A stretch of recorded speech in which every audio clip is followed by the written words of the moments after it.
Hello, hello, hello, and welcome back. My name is Margot if you're not already following me or subscribed to my channel, and I am a professional commercial designer. And today's video is going to be a coffee and chat, as well as a review of everything that I did last year.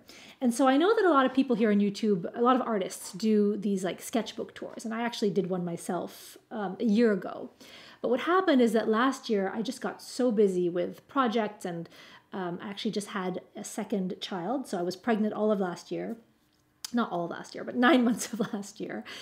And so I didn't have time to keep a sketchbook. So I figured the next best thing is to show you guys what I actually did last year. And I know the sketchbook police is going to come knocking.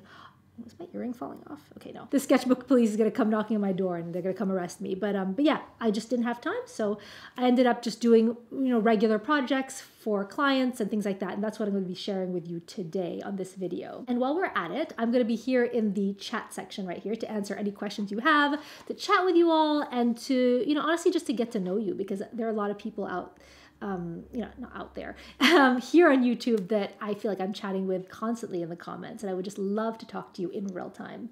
So if you're watching this when this video airs, then I will be here chatting, and if not, and if you're watching the replay, just, leave me a comment, below, and just let me know that you're part of the, what are we going to call it? The replay club or something. So we'll, yeah, let me know that if you're in the replay club or if you're here live, because I would love to say hi.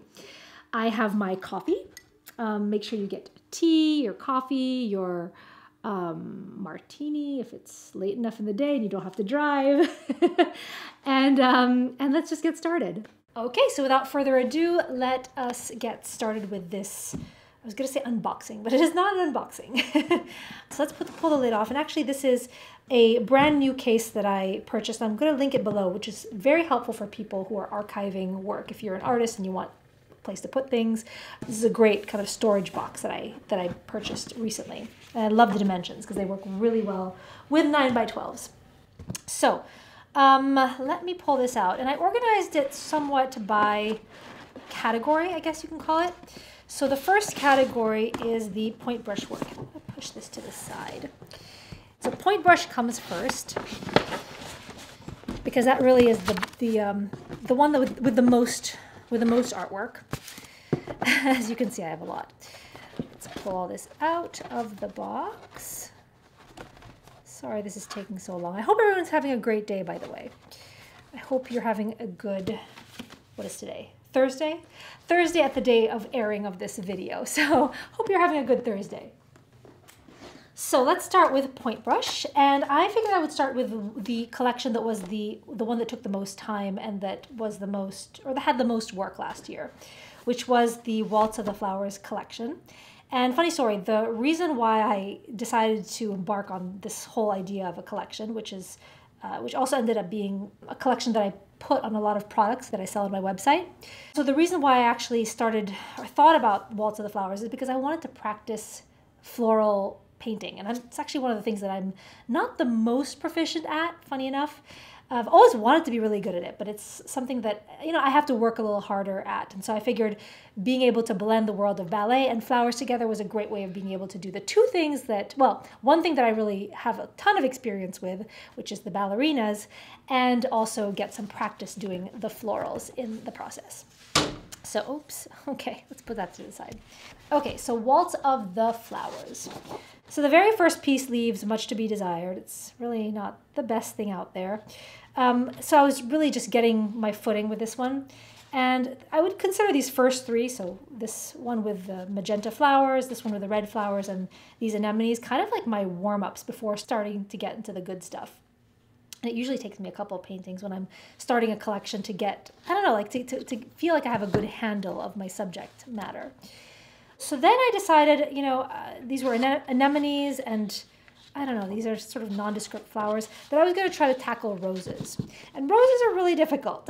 I started by kind of doing some more, what do you call this, like abstract textural kind of things, because I was unclear as to what my direction was going to be and whether I wanted to incorporate it into like costumes or if I wanted it to be more literal.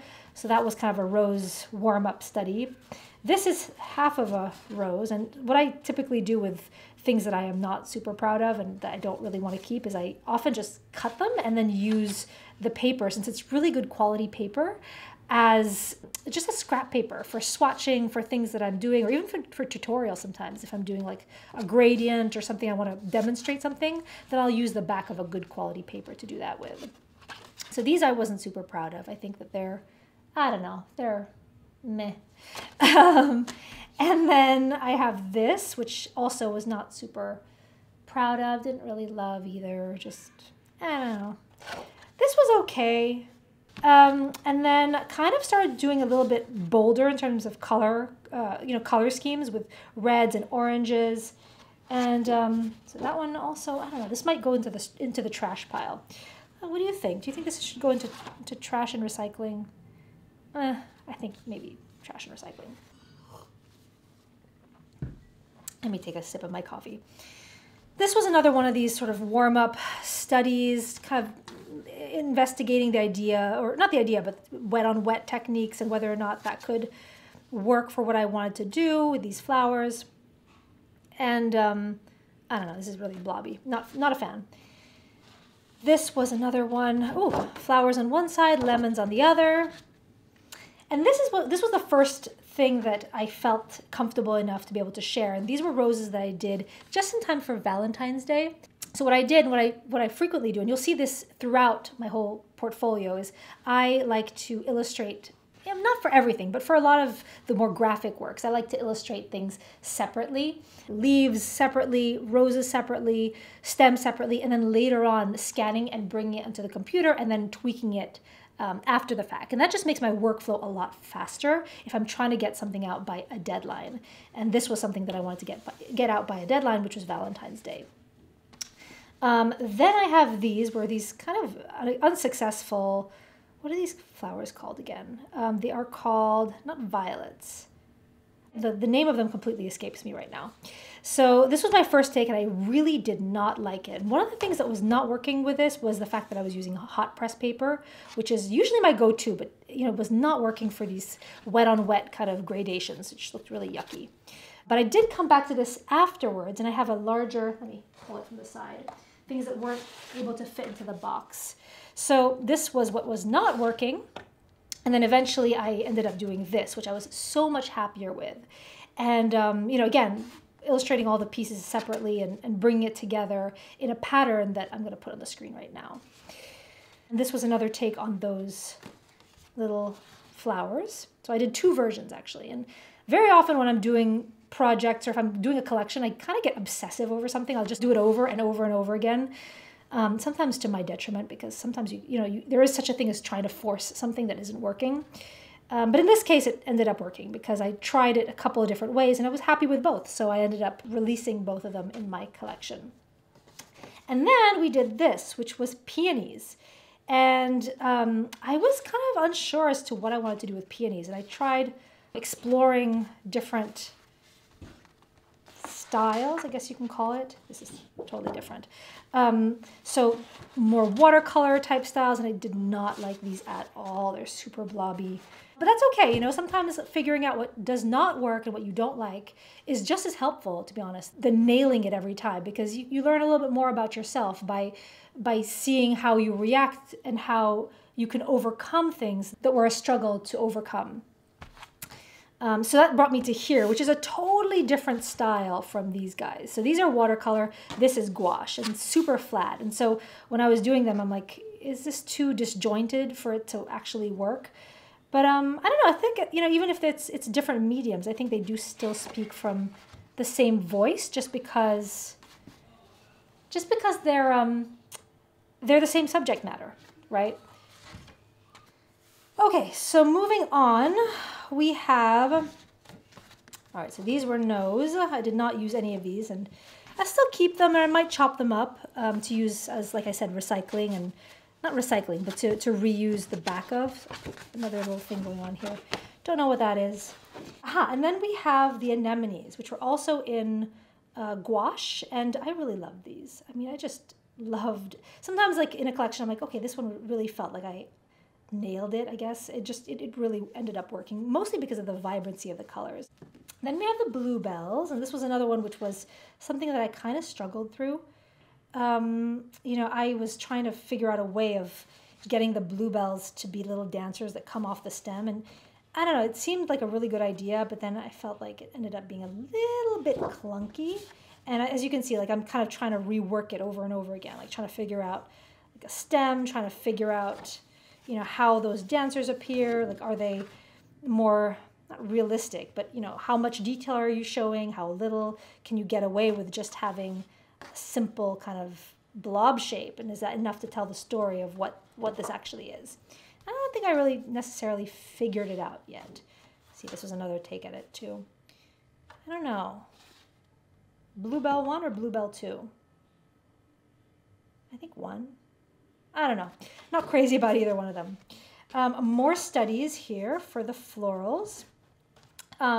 And then I started hitting my groove, and that's usually what ends up happening towards the end of a collection or the end of a project, which is, you know, after having had so much practice. I mean, it makes sense, right? The more you practice at something, the better you get at it.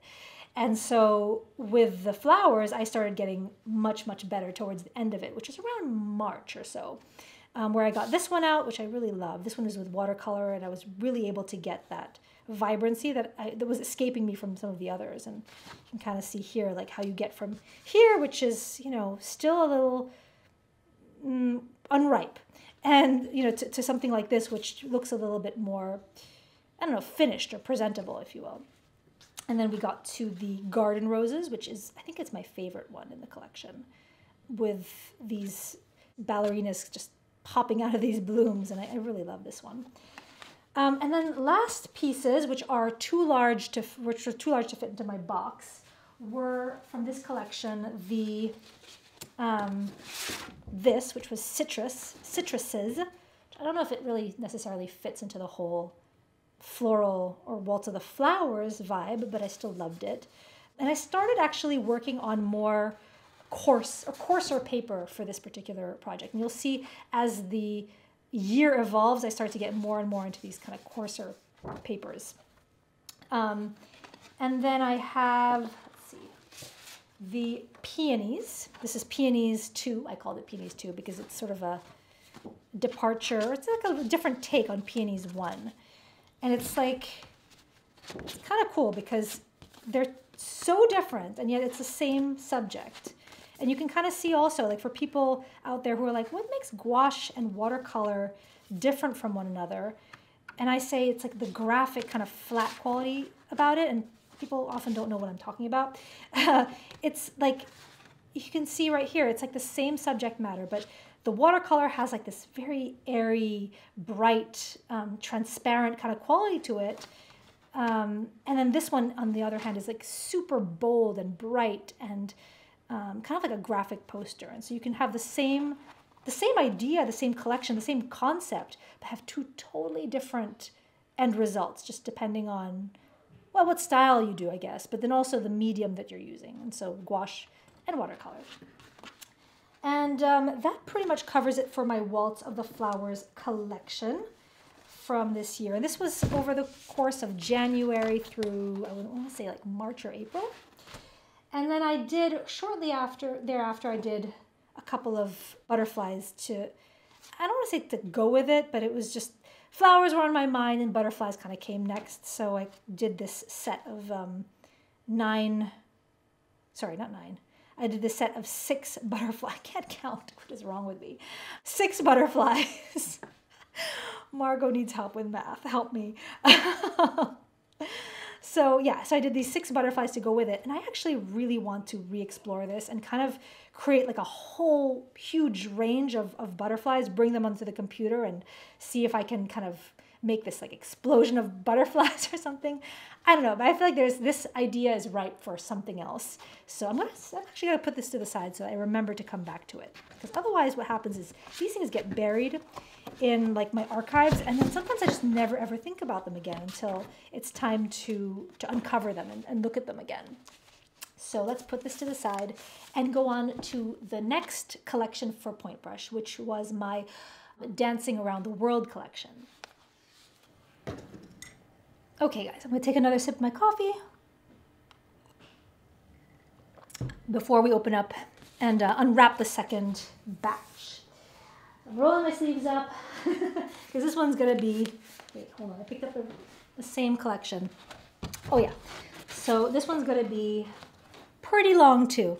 So this was my Dancing Around the World collection. And so as of last year, I decided I wanted to start offering weekly planners to my customers and just like the days of the week and organize. You know what a planner is. I don't know why I'm explaining it to you.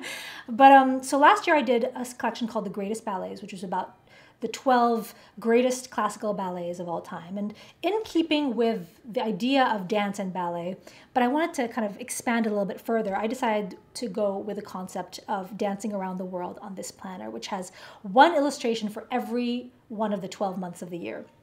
So, big undertaking. I already knew I was pregnant at the time and feeling super nauseous. So this one was really like, I kind of like forced myself through this one. And it ended up working out, thank goodness. But I won't say that this was a pleasure to get through because I really felt more than anything that I was trying to crank it out. So without further ado, let's jump in. And the first illustration, this is gonna be a long video, oh my goodness. The first illustration was an illustration of Paris. And the reason why I started with Paris was because the idea came to me when I did a project for a customer of mine who wanted a portrait of herself and her mother in Paris. And I did that. I'm going to put a picture of it right here so you can see what that looks like. And that actually was the nugget or the seed that got this idea in my mind, to do the dancing around the world concept. So first idea was Paris. And again, here I illustrated all the components separately. And that was just a huge time saver for me because what happens is that if you illustrate everything in chunks, you can then bring it onto the computer afterwards and you can, I think I mentioned this before, but you can put it all together into a composite and you have more control to move over elements so you don't have to nail one entire painting in one go. So this was Paris. And again, Margot with her OCD tendencies, wanting to try it in different styles. So this was with gouache. Ballerina in gouache, ballerina in watercolor. And same thing with peonies. I had the same style. And as you can see, this is sort of a peony kind of taken from the page of what I did with Waltz of the Flowers because the style is the same as the Peonies 1 illustration. So I tried it in gouache and I tried it in watercolor. Ended up liking gouache more, but I wasn't really sure at this point if I was 100% set on this or not. So I did the Eiffel Tower both ways again. Still trying to noodle out, yeah, you see, look at this. 3 times, is there a fourth? Am I that obsessive? No, I'm not. Okay, so, but still, I had 3 different takes on the same little ballerina figure. I got 3 Eiffel Towers, trying to figure out what exactly I want to do because in my mind, I was like, once I nail the style, once I know exactly what I'm doing, I'll be able to just flesh it out to the entire series of it. So it was really important and crucial at that point in time to know what I was doing and how this was going to translate to the rest of the 11 locations around the world that I was going to do. So, so I eventually settled on this.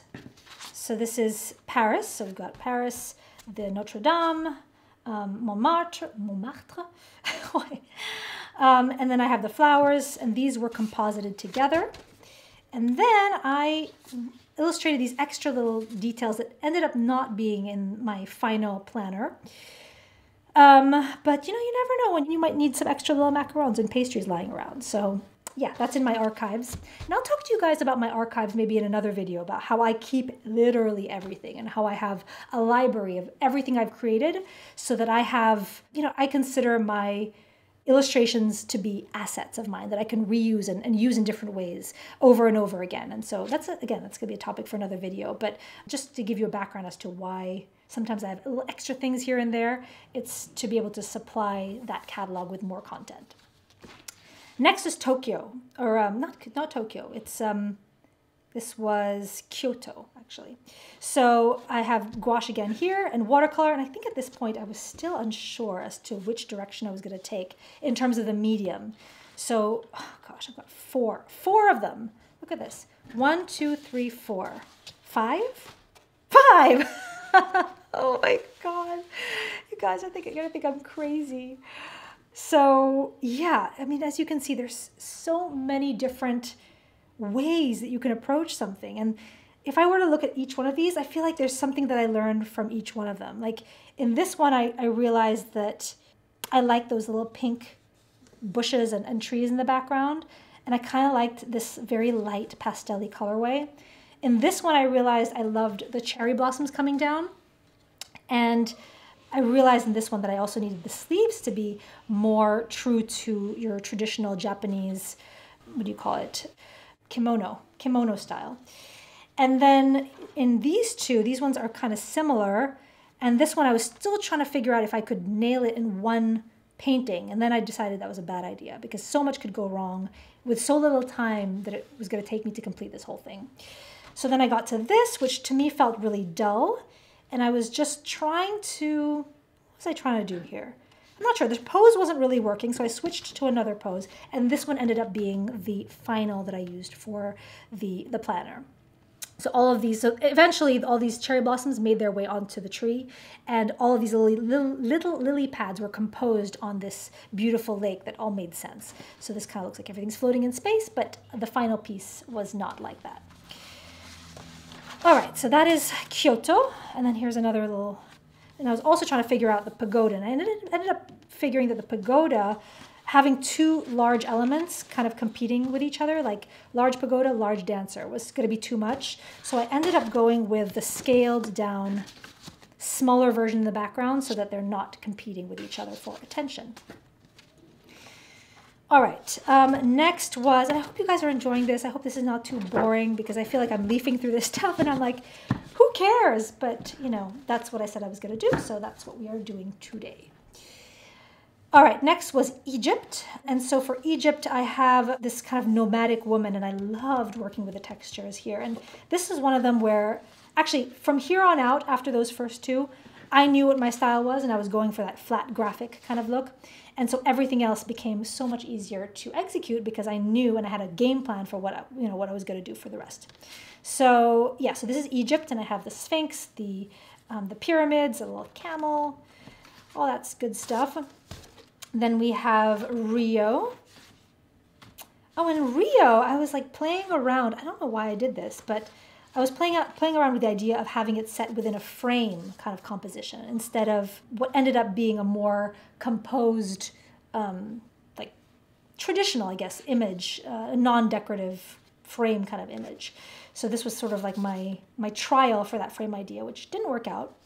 I still like it though. I mean, I think there's still something nice about it, but it didn't work for the planner. And I wasn't a fan of this color scheme as well. I mean, this was specifically chosen because it has the colors of the Brazilian flag.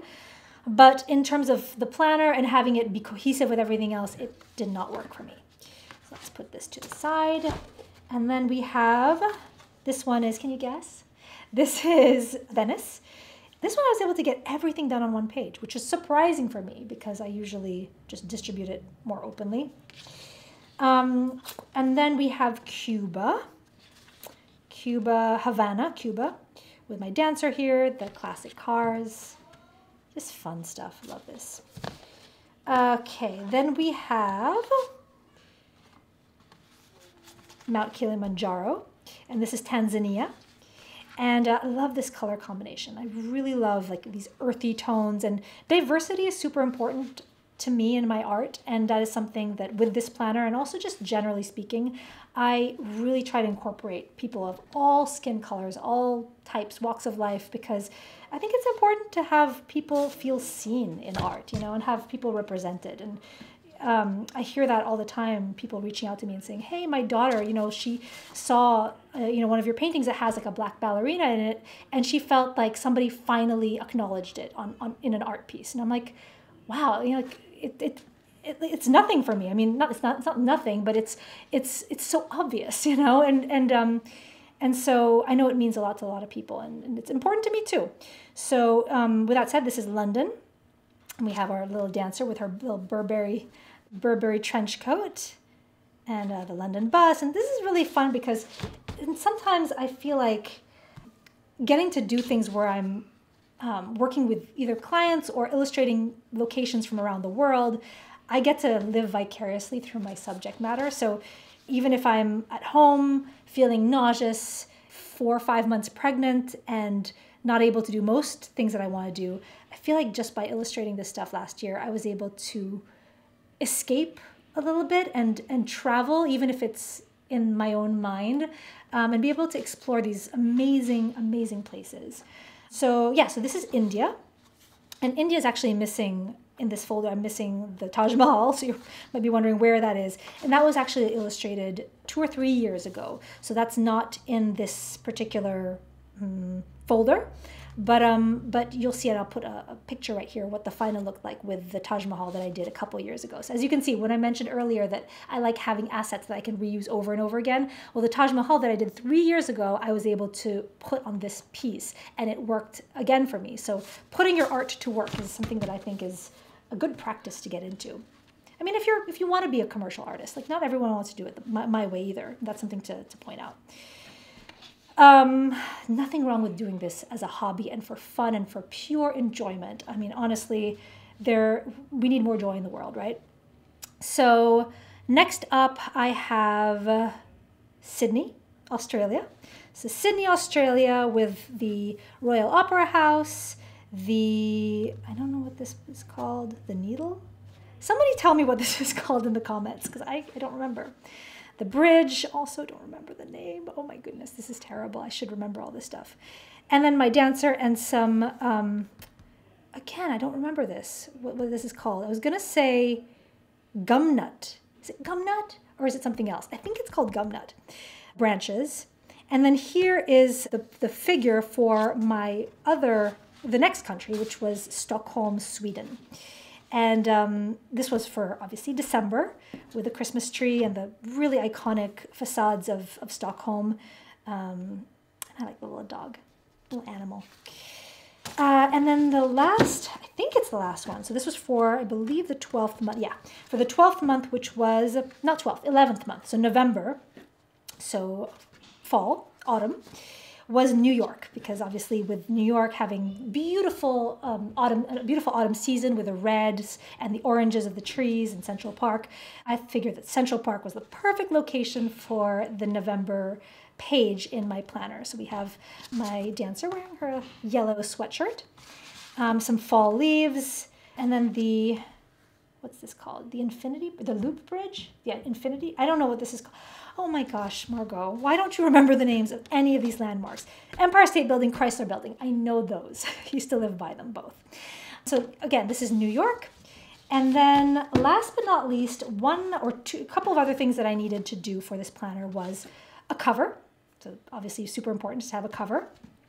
And I decided I was going to make the cover into different things that you bring with you on your travels. So sunglasses, passport, and again, here I compose everything separately. So even with, for example, the postage stamps, I did the postage stamps separately and I did the stamp separately. And on the computer, I pulled them together so that it was easier. It was an easier thing to tackle for me. Lipstick, hat, fountain pen, because everyone takes a fountain pen with them when they're traveling. And then, yeah, just more, I call this like stock kind of stuff. So stuff like filler and things that, little odds and ends that you never know how you're going to use it, but they're very, very helpful to have. And so, yeah, that wraps up my Dancing Around the World collection. And then lastly, for Point Brush, this is the non-client work for Point Brush. Then I'm going to get into client work for Point Brush. So you're going to be with me for a while. So next up I have this collection, not really a collection, but it was a small idea that I had a while ago in one of my sketchbooks. Let's see if I can find it. In my sketchbook I had, I want to say like 4 years ago, 3 or 4 years ago, the idea to do a take on the different types of people that you encounter in ballet class. And so this was kind of like supposed to be a fun kind of tongue-in-cheek kind of thing for the ballet community to enjoy. I'm going to put something here so you can actually see. So this I put in my sketchbook a few years ago with here the overachiever, the apprentice, the loner, the mess, in tiny little stick figure format. And it took me many, many years to come back to it, but I did eventually. And that is what this collection is.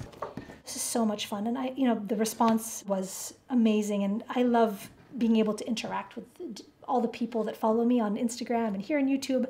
It fuels my creative fire, let's just say.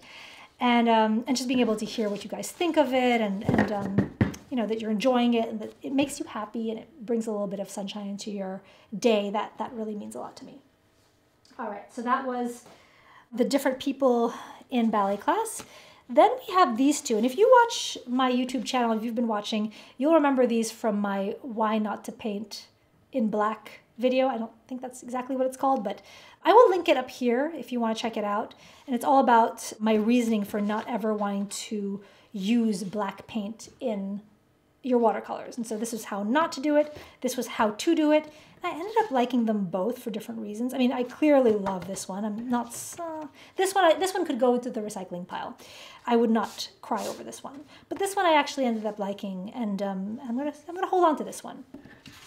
And as you can see, the paper is getting a little bit coarser here because I was kind of getting into my coarser paper phase. Then we have, this one. This one also was from YouTube, or that you might have seen on YouTube. And this was my Jellyfish Ballerinas, which was done using Caran d'Ache's Neo Pastel 2 collection of pastels, which I ended up loving. And I have not really experimented with that very much since having done this piece, but I really should break them out again because, first of all, I paid a lot for them because they're pretty expensive, but also there's so much to be discovered with a different medium like that. So that's the Jellyfish Ballerinas. Then I have, it's like I'm going through a mountain. So this was another piece. This was a piece I just did for myself. This was maybe the one piece last year that I did for myself without any person, client, anybody else in mind. This was just, let me sit down at my desk and just do something for me.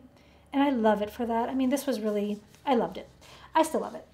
Let's put it to the side. And then we have the two final pieces for the year, which were my peppermint and dessert ballerinas, which were going to be for the Point Brush holiday store. So peppermint, this is a lemon meringue, a waffle-rina, and then green tea ballerina, which ended up not going onto products because I didn't have her finished in time, because by that time I was maybe 6, 7 months pregnant and just not in the mood to do most things that I usually love doing. And that one just didn't end up, in the lineup.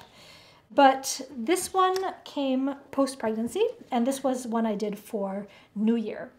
I did a study of this one, which I ended up, I think I just threw it out, which I don't usually do, but I threw it out. But that's okay, because I ended up liking this one a lot. And this one was made using only metallic acrylics, and then a little sprinkling of nail varnish, nail polish as well. Okay, let's dig through the red. Oh wait, no, hold on. I said I was done. I was not done. There's more. But wait, there's more. This was my wreath ballerina, and this one also was one of the ones that I had to, try a couple of times before getting it right. And so this one ended up being too literal, did not like that, and this was just too much. This one was too busy, and this one ended up working out, so I really liked how this turned out. All right, and then last but not least, so this is really, really the end of it, because I'm done with my point brush pile. This one I did using Caran d'Ache's gouache line, and this was kind of like an experimentation to see what I thought of it. Jury's still out on that one, and I'm not really sure how I feel about Caran d'Ache's gouache, or just that kind of format of gouache. I'm not sure if I'm quite there yet. And then this one was an experiment, and I kept this one. This was just using salt on a wet and wet background. And the reason why I kept this, and I'm going to put this on my to-do pile, is that I thought this would be a beautiful background if I just, which way? Maybe this way, for a snow scene. So snowflakes in the background, maybe having a ballerina or a figure here, and kind of maybe building a little bit more of a scene down here. But I feel like these crystals that are created from the salt like that is giving me an idea.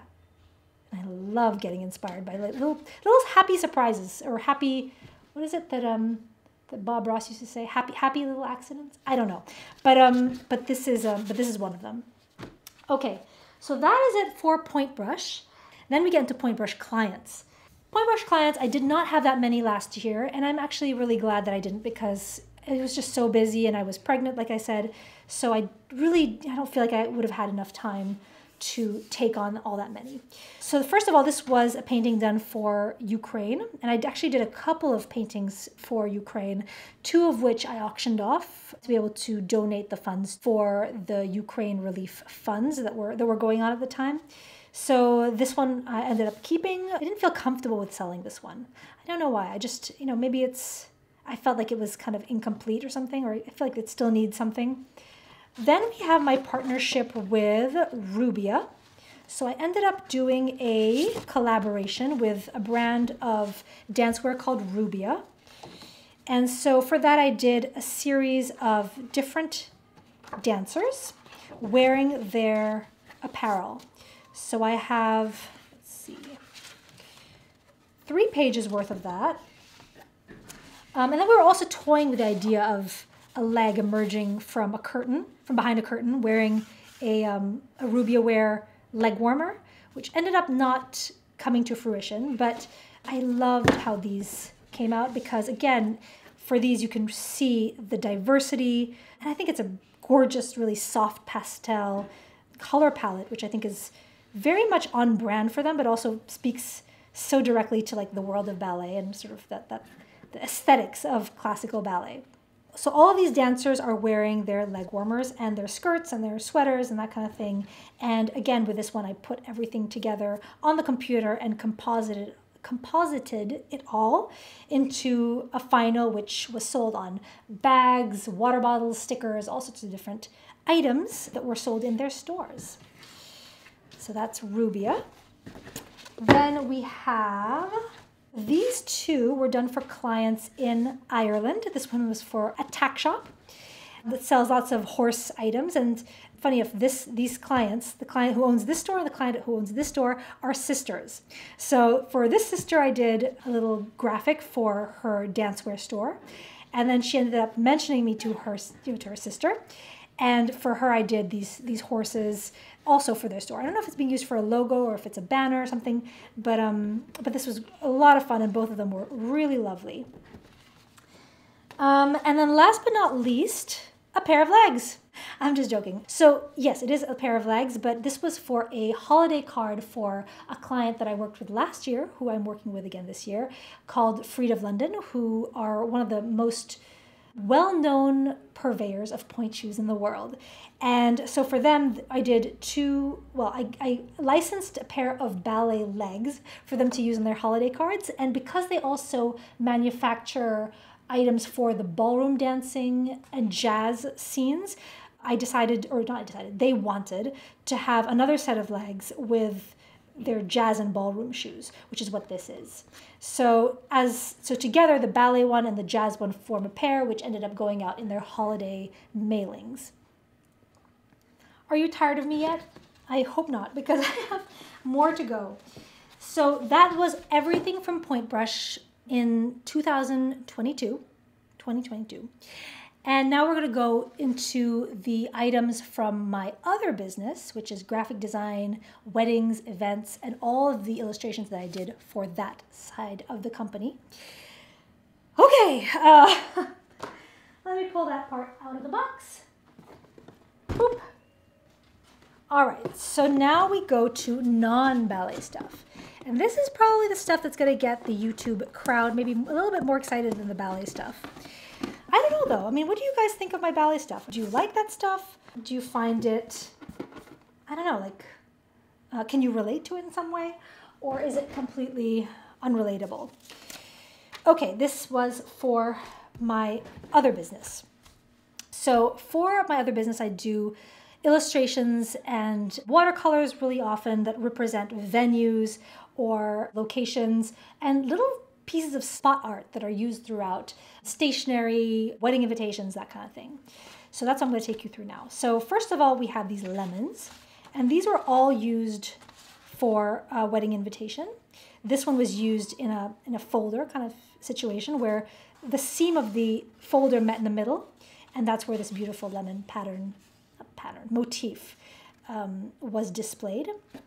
Then these lemons, and this was 2 takes on the same idea, one of them being a little bit softer and one of them being more vibrant and poppy, and I loved how this one ended up. This one came first, this one came after, and as you can see on this one, I ended up getting a little bit looser. I was a little bit too tight on this one because I wanted to nail it, I wanted to get it just right, and I just ended up getting too precious with it and not being loose enough for it to have the kind of personality that I think some lemons deserve. Let's just say that. So on this one, you can see I'm a lot looser here with the yellows. I'm splashing in some darker, some darker values here. Even here, like these are little accidents that happen just because I was able to let go a little bit and let the paint do the work for me, as opposed to trying to like micromanage the situation, which I have a tendency to do. Because if you haven't noticed, I'm totally type A, over-controlling, OCD kind of personality, which is helpful, but sometimes it works against me. This was an illustration of a hotel venue in the south of France. Watercolor and ink. Hold on one second.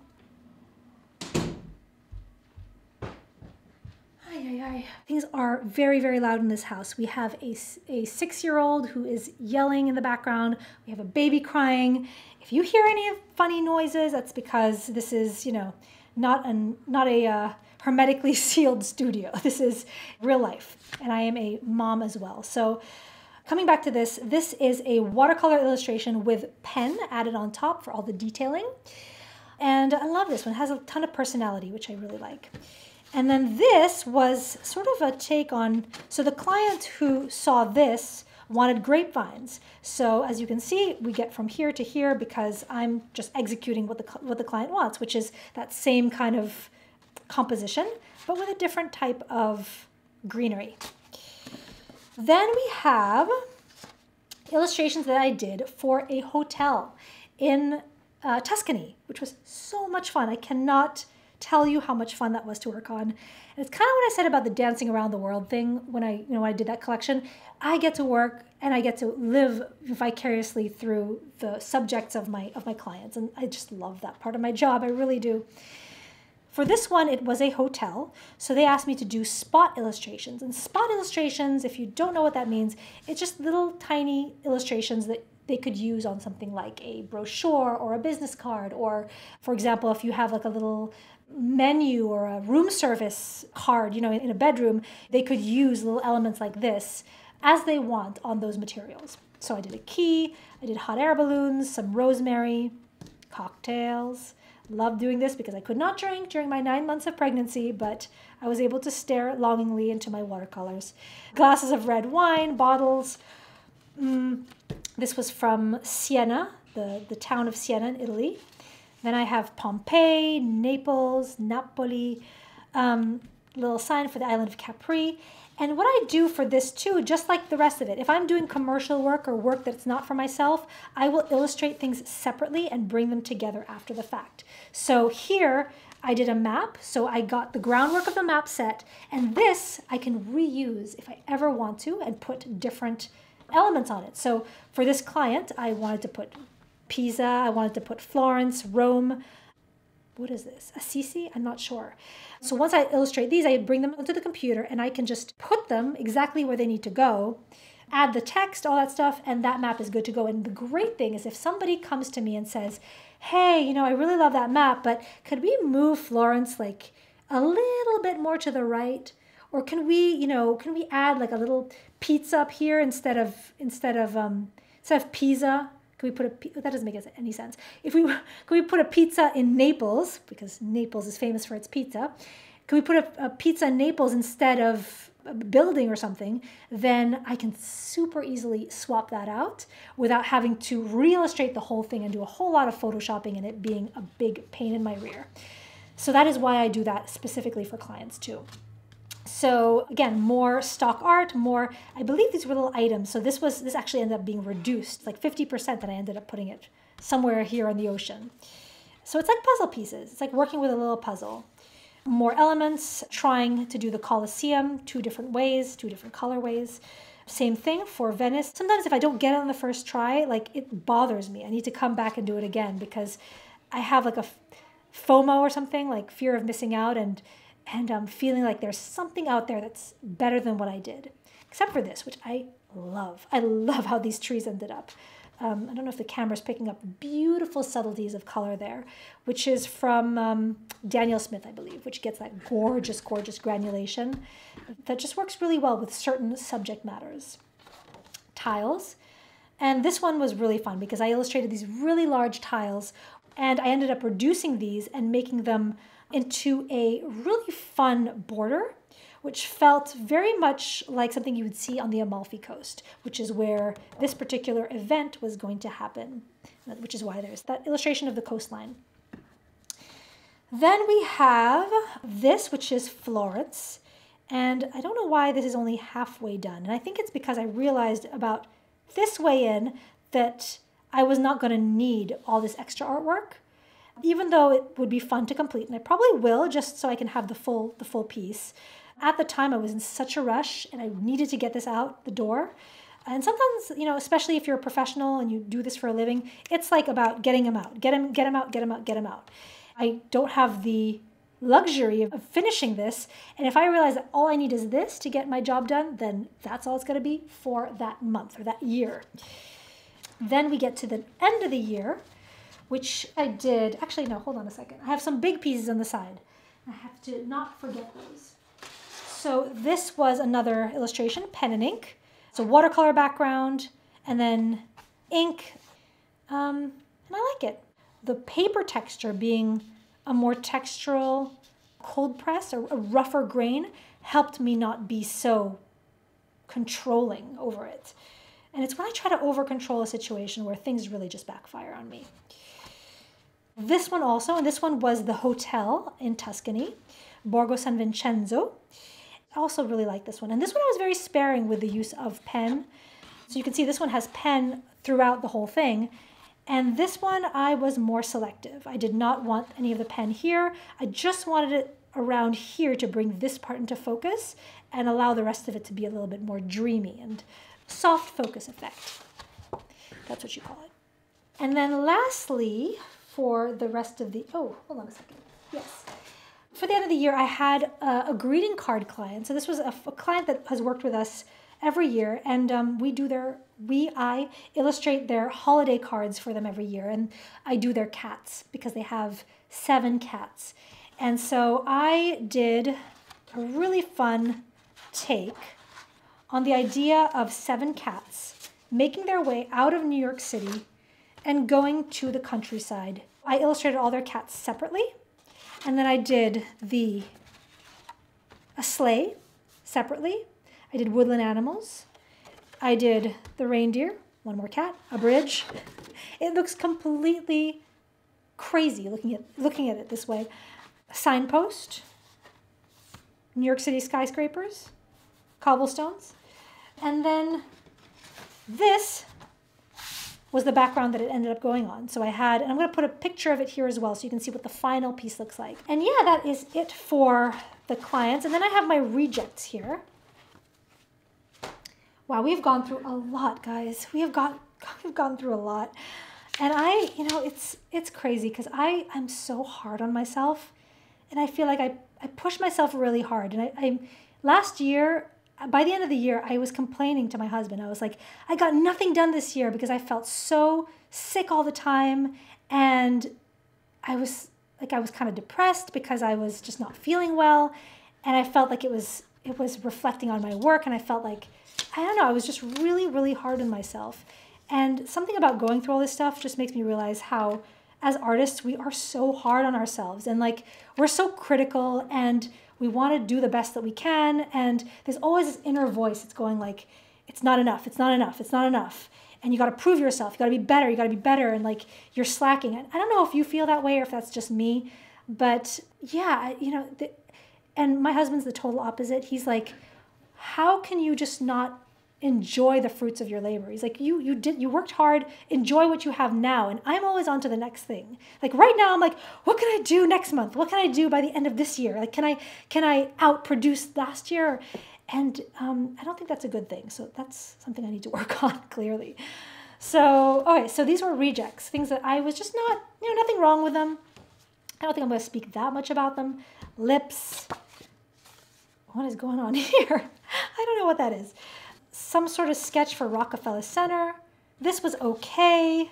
I just felt like I wanted to make a pattern out of this with like the various elements from a Parisian French kind of vibe.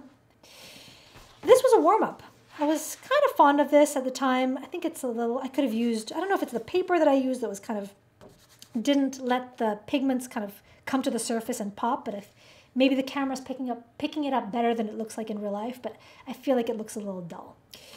Then we have this, which is another idea, gosh, so many little ideas that I have percolating, of doing 12, because the number is perfect, horoscope signs for dancers. So I started with Aries, but I don't know how I feel about this. I just feel like it's, I can't put it into words. Sometimes it's hard to put into words what's not working. And sometimes it takes years to get back on the bandwagon and to like figure it out. I know that for Dancing Around the World, I kept putting it off because I didn't have an answer. And it took me 4 years to get there, but I did. And maybe this will take me another 10 years to get there, but right now I'm just not feeling the horoscope thing. And then this one is another one that I need to get back into. There's nothing wrong with this idea. I love the idea of these very Rubenesque, voluminous dancers, kind of a take on Greek mythology and some of the painters of the 18th century. And the only thing that wasn't working here was I really didn't like my execution. So this was done using gouache. And I might still do it in gouache. I just felt like the colors on this one felt kind of muddy and flat to me. And I decided to just stop. And I'm probably going to start over because I don't think that this can be salvaged, at least not in the way that I'm envisioning it in my head. So that's that. And then lastly, there was this, which was going to be the ground for another pen and ink drawing. So this being the background watercolor and then adding the ink on top of this. But I don't know. I'm not really feeling it.